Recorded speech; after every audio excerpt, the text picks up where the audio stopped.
Hi, welcome back to Popsicle, or a mix of pop and classical, where I will be posting a series of videos explaining the basics of arranging pop songs for piano.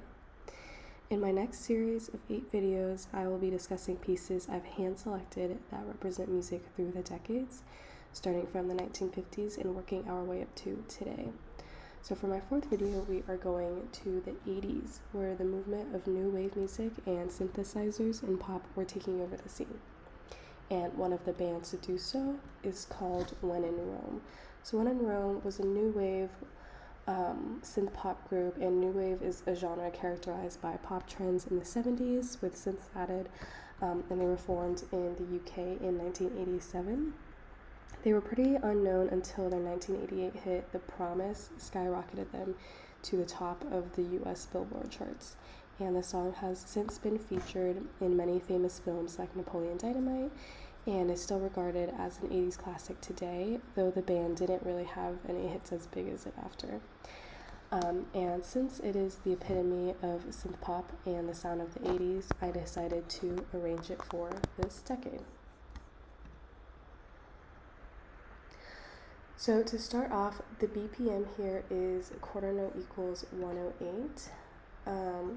It's a little bit slower than the original of 118 because, students are still sight reading, and there's a couple of tricky rhythms here, and the students are encouraged to practice even slower when they are first reading it, then work their way up to 108, which does sound similar enough to the original song.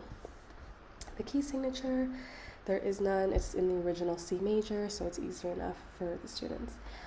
It starts out with an 8-bar intro, which is a little bit longer than the other arrangements that I do intros for, but the song does start with the famous piano line, so I wanted to include it. And here, the main melody is in the right hand. It starts here in the first verse, and the left hand throughout is just the same bass line you hear in the song. I wanted to just put whole notes so it can outline the melody, but the student can still mainly focus on the right hand rhythms.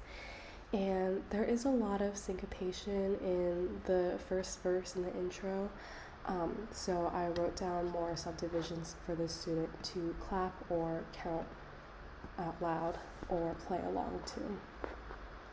And for the form, I start again with a long 8-bar intro, and then the first verse here, and then the chorus, and again these are all outlined by the dynamics. And finally, I did introduce pedal to the song, since the actual intro in the song, the piano sounds kind of sustained, so the student should change it every single measure, and it says ped simile, so it should go on throughout the whole piece.